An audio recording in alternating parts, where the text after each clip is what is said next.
An aircraft carrier is a warship that serves as a seagoing airbase, equipped with a full-length flight deck and facilities for carrying, arming, deploying, and recovering aircraft. Typically, it is the capital ship of a fleet, as it allows a naval force to project air power worldwide without depending on local bases for staging aircraft operations. One of its great advantages is that, by sailing in international waters, it does not interfere with any territorial sovereignty and thus obviates the need for overflight authorizations from third-party countries. In general, under international law, aircraft carrier can legally position themselves up to 14 miles or 22 kilometers from any country's coast. While plenty of military vessels are capable of launching helicopters, there are just 19 aircraft carriers worldwide currently in service capable of launching fixed-wing airplanes. China, Thailand, India, Russia, and France. Each of them have one. Italy has 2, and the US has the 11 largest in the world. These largest carriers require over 6,000 people to operate and often stay deployed for up to a year. Most of the aircraft carriers don't need regular refueling. All 11 American carriers and French ones are nuclear-powered, meaning that they can sail an unlimited distance for 20 years without refueling. Let's explore the working mechanism of nuclear reactors in the aircraft carrier. Control of the high seas requires a mastery of the most advanced possible technology. Deep in the heart of the carrier sit 2 uranium-powered nuclear reactors, essentially miniature suns.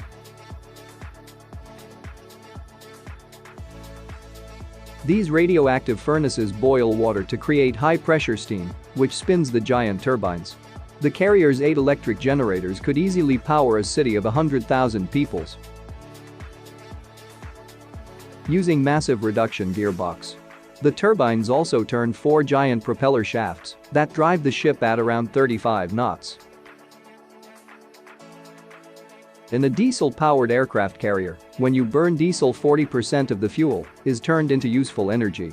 While in nuclear power plant, 33% of the fuel is turned into useful energy. This is because conventional power plants can generate steam at a higher temperature, therefore, providing more force to the turbine.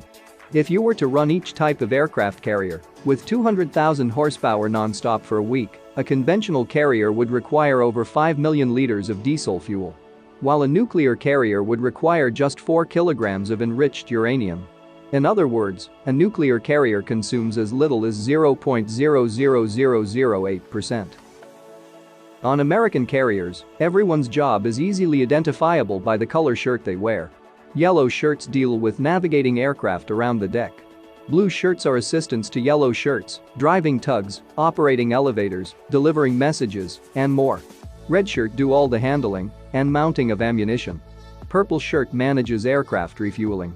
Green shirts are worn by a few different groups, including catapult crew, maintenance personnel, cargo handlers, and more.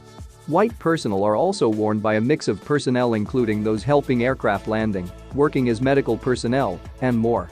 And lastly, brown shirts are worn by plane captains who are not those that fly the aircraft. They're individually in charge of overseeing all work for getting ready for flight. One launch system has proved robust and reliable.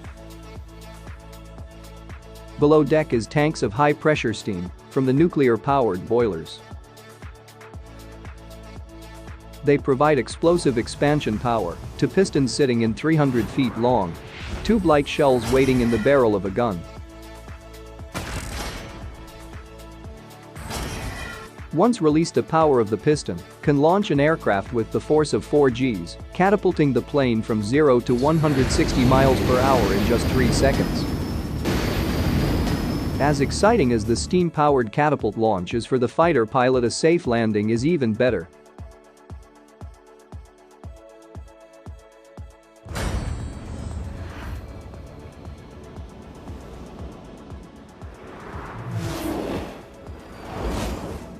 An aircraft's tailhook must snag one of 4 arresting cables.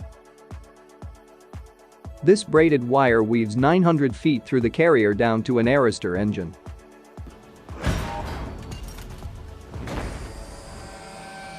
As the momentum of the plane pulls on a cable, a huge piston forces hydraulic fluid in one tank against the air, in another compressing the air up to 400 pounds per square inch.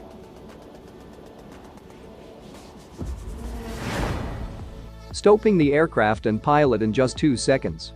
The comforting embrace of the arresting cable is regarded as among the most euphoric experiences in all of aviation.